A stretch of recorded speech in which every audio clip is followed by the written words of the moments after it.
Student Jamia inter अड्डा के YouTube channel में आपका वेलकम है। और आज हम डिस्कस करेंगे एमए पॉलिटिकल साइंस का एक एंट्रेंस एग्जाम जो आपका हुआ था 2025 में। ठीक है, M09 इसका कोर्स कोड है। 100 मार्क्स का होता है, 100 ऑब्जेक्टिव होते हैं। ठीक है, इनमें हम जल्दी जल्दी इसको डिस्कस करेंगे। ओके, देखो इसमें क्वेश्चन नंबर 1 है, कुछ क्वेश्चन कॉन्ट्रोवर्शियल भी हैं, वो मैं आपको बता दूंगा ताकि आप अपने हिसाब से देख लीजिएगा। ओके, इधर उधर क्वेश्चन हो सकते हैं, अब मेरा सेट अलग होगा, आपका सेट अलग होगा, क्वेश्चन आप देख लीजिएगा। विच of the following is true India's population, तो इंडिया की पॉपुलेशन के हिसाब से क्या ट्रू है? टोटल फर्टिलिटी रेट जो है बर्थ पर women will reduce to 1.32050। At present, India does not have demographic dividend in terms of higher proportion of young population. If current trend in TFR continue in India, may to face the problem declining population. Option number 5 है, in 2021 India TFR reduced to 1.9 which is below replacement level. तो answer इसका right है option number सी। 3 और 4 इसमें right option है, correct 3 और 4 है, यानी कि ऑप्शन नंबर सी। ठीक है, थोड़ा लेंथी क्वेश्चन था ये, अब आगे आराम आराम से ये फंडामेंटल राइट से क्वेश्चन आ चुका है। विच of the following protection minority right in Indian constitution, तो आपको सबको पता है माइनॉरिटी राइट आर्टिकल 29 और 30 करते हैं, तो यहाँ पर 30 ऑप्शन सही होगा। ठीक है, right to development is a, तो right to development is a second generation right है, ये आपको पता होना चाहिए। Option number B is the right answer. Sorry sorry sorry, हाँ, राइट टू डेवलपमेंट है थर्ड जनरेशन राइट, ये ऑप्शन नंबर बी नहीं है, सी है।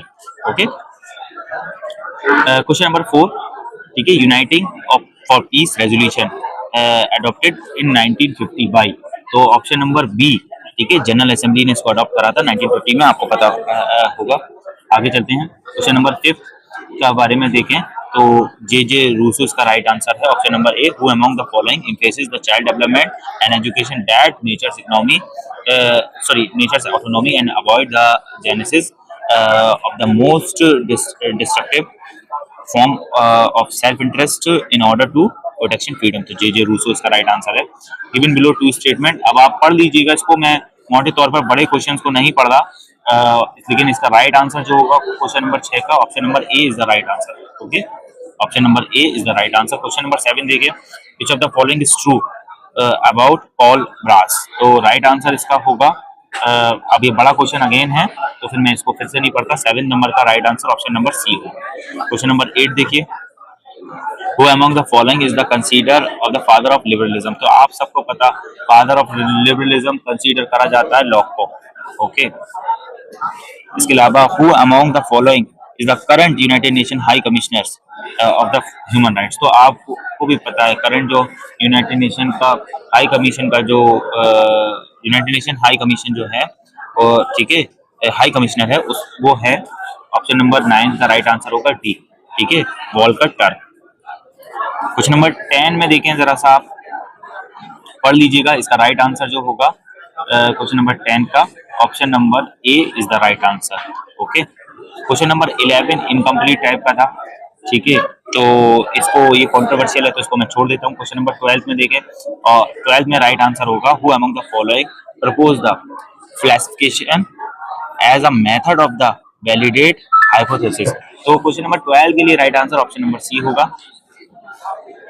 Given below are two statement, अब आप इसको पढ़ लीजिएगा, क्वेश्चन नंबर 30 के लिए right answer option number C होगा। क्वेश्चन नंबर 14 के लिए who is the author of the constitution of liberty, तो लिबर्टी, तो इसके लिए जो राइट आंसर होगा वो ऑप्शन नंबर डी होगा। Which one of the following is an organization campaigning of human rights, तो राइट आंसर इसका क्या होगा? 15 के लिए डी होगा PUDR, सॉरी डी होगा 1 और 4, इसमें असेंबली एमनेस्टी इंटरनेशनल भी है और PUDR भी है। 16 के लिए राइट आंसर पढ़ लीजिएगा आप लोग क्वेश्चन को, तो बस मैं राइट आंसर बता देता हूँ, वीडियो बहुत ज्यादा लंबी हो जाएगी इसलिए मैं नहीं बता रहा। Option number B is the right answer, 16 का बी। 17 में who among the following introduce the concept of scientific management, तो ये बहुत अच्छा क्वेश्चन है, ऑलमोस्ट मतलब एक दो साल में पूछा ही जाता है, तो इसका राइट आंसर है option number A, FW Taylor. Okay,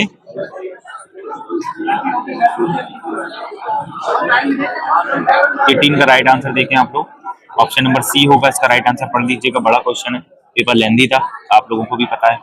19 का देखें, इसका राइट आंसर होगा ये जीएसटी से डायरेक्ट पूछ लिया गया है, तो constitution 120 amendment act establish GST, तो आपको पता है ऑप्शन नंबर 1 गलत है सीधा सीधा। The idea of the notified GST India first proposed by Kelkar Task Force Indirect Tax in 2000. GST Council make the decision on tax rate exemptions and administrative procedures. GST is direct tax. तो पहली बात तो आप लोग ये समझ लीजिए, GST direct tax नहीं है, ये इनडायरेक्ट टैक्स है। तो ऑप्शन नंबर इसका लाइक राइट आंसर जो होगा वो बी होगा। 2/3 इसमें राइट है, 4th गलत है, ये चीज तो आपको पता है। Which of the following is considered as a manufacturing state? तो आपको पता है मैन्युफैक्चरिंग स्टेट यानी कि इंडस्ट्रियल स्टेट, तो इंडस्ट्रियल स्टेट और मैन्युफैक्चरिंग स्टेट कंसीडर करा जाता है तमिलनाडु को। बिहार नहीं है बिल्कुल भी, छत्तीसगढ़ भी नहीं है और केरला भी नहीं है ये, लेकिन Tamil Nadu is a manufacturing state या फिर इंडस्ट्रियल स्टेट है। Who among the following the widely associated with the theory of bounded rationality? Right answer इसका आपको पता है 21 का बी पार्ट है, Herbert Simon. The current international benchmark income for extreme poverty in the term of purchasing power parity, तो इसका right answer है $2.15। Who among the following introduced the concept of administrative politics? तो 23rd का right answer है B part, Dwight Waldo.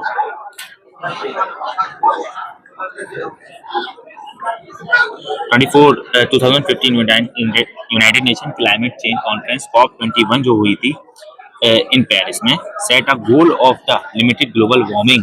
तो सबको पता है कि इन्होंने जो टारगेट सेट किया था वो 2 डिग्री सेल्सियस से नीचे लाने का किया था ग्लोबल वार्मिंग को, आपको पता होगा। अब इसको आप पढ़ लीजिएगा, बहुत अच्छा पेपर भी था, कॉन्सेप्चुअल बहुत था पेपर, ठीक है, तो आपको ये पता होगा। 25 का राइट आंसर होगा option number B, 1 and 3rd।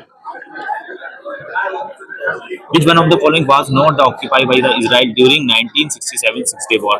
1967 में योम कॉपर जो वॉर हुआ था, उसको रमजान वॉर भी कहते थे, योम कॉपर वॉर कहते थे, ठीक है। इसमें इसराइल ने लाइक क्या इसको लाइक ऑक्यूपाई नहीं किया था, तो आपको पता है इसमें दमस्कस से कुछ भी, सिनाई ले लिया था इजिप्ट से, गाजा भी ऑक्यूपाई कर लिया था, वेस्ट बैंक भी, लेकिन दमस्कस से कुछ भी नहीं किया था। ये भी आप देख लीजिएगा। क्वेश्चन नंबर 27 का राइट आंसर जो होगा option number A, both statement 1 and 2 are correct होगा। Who among the following are the advocate communicative rationality? तो आपको पता है कम्युनिकेटिव रैशनैलिटी को जो एडवोकेट किया था वो जर्गन, ठीक है, हाबरमास ने किया था। Option number A is the right answer. 29 का देखें, विच of the following is true about the NITI Aayog? NITI Aayog के अबाउट में क्या मतलब, क्या बारे में क्या सही है, पढ़ लीजिएगा, बेसिक क्वेश्चन है। राइट आंसर मैं बता देता हूँ 1 to 4 यानी कि option number D is the right answer. Question number 30 का देख लीजिए, आप ये भी पढ़ लीजिएगा, option number C is the right answer. Question number 31, यहाँ एमएसपी कैलकुलेट करा गया, बहुत इजी क्वेश्चन था। थोड़ा सा अगर आपने MSP is a major issue right now, जो एमएसपी दी जाती है तो वो दी जाती है C2 + FL पर, ठीक है, तो इसको ध्यान रख लीजिए। The essential element of Leninism as a political theory include, तो 32 का बेसिक सा answer option number C is the right answer. Okay, 34 Brahmo Samaj 1828 जो इसका राइट आंसर होगा राजा राम मोहन राय। ओके, और बेसिक क्वेश्चन ये भी था। Which of the following is not a constitutional body? तो आपको भी पता है, जाहिर सी बात है, finance commission, UPSC, election commission, all are constitution body, but NITI Aayog is not a constitution body. Comment में बताइए नीति आयोग किस टाइप की बॉडी है। ओके, आगे चलते हैं। दीनार इज नॉट अ करेंसी, तो आपको पता है दीनार जो करेंसी है वो सऊदी की नहीं है, लीबिया में भी दीनार चलता है, बहरीन में भी और कुवैत में तो चलता है, सऊदी में नहीं चलता, वहाँ रियाल चलता है। The parliament of India consist of, तो आपको पता है ये भी बड़ा बेसिक सा क्वेश्चन है, पार्लियामेंट ऑफ इंडिया कंसिस्ट करता है the president, house of the people and council of state, यानी कि लोकसभा, राज्यसभा, प्रेसिडेंट, ठीक है, बेसिक हम पढ़ते हैं। who preside over the joint sitting of parliament, तो आपको पता है जब जॉइंट सिटिंग लोकसभा राज्यसभा की एक साथ बुलाया जाता है पार्लियामेंट की, तो उसको प्रिजाइड करता है द स्पीकर ऑफ द ठीक है, हाउस ऑफ द पीपल यानी कि लोकसभा का speaker. Okay, who said that the state is known by the right that is the maintenance. तो इसका राइट आंसर होगा 38 का ऑप्शन नंबर सी लास्ट। 39 का देखा, the word secular has been the inserted of Indian constitution following the. तो आपको पता है ओरिजिनली इंडियन कॉन्स्टिट्यूशन के प्रेम्बल में ये सेकुलर नाम का वर्ड नहीं था, अब फिर एक अमेंडमेंट करा गया, ठीक है, तो उससे इंसर्ट करा गया 42nd अमेंडमेंट से। among the following has a jurisdiction over the genocide and war crimes। तो आपको पता है इसका राइट आंसर क्या होगा, 40 नंबर का डी, इंटरनेशनल क्रिमिनल कोर्ट। विच, और इसका क्वेश्चन आपको पता है जेनोसाइड के बारे में बात करी गई, तो सिंपल सी बात है, ये इजराइल पैलेस्टाइन इशू से लिया गया है, एक करंट टाइप का क्वेश्चन बन जाता है। Which philosopher describe the idea of the natural right, ठीक है, एंड नॉनसेंस ऑफ स्टिल्स। ठीक है, तो राइट आंसर 41 का होगा option number A, Jeremy Bentham. Which of the following statement best describe the UK constitutions? तो यूके कॉन्स्टिट्यूशन, इसका 42 का राइट आंसर होगा। द यूके कॉन्स्टिट्यूशन इज, ठीक है, अब आप पढ़ लीजिएगा, ठीक है, आगे the league of nation was brain child of. तो आपको पता है इसका राइट आंसर है option number B, Woodrow Wilson, इन्हीं के दिमाग की पैदाइश थी league of nation. League of nation कब बना, वर्ल्ड वॉर फर्स्ट के बाद में, ऐसा कोई वर्ल्ड वॉर ना हो दोबारा से, ठीक है, तो लीग ऑफ नेशन बना। 44 का याद रखिएगा, बिमसेक के बारे में पूछा गया है, क्या ट्रू है, तो 44 का राइट आंसर यहाँ पर होगा ऑप्शन नंबर डी, 2 और 4 ही ट्रू है। ठीक है,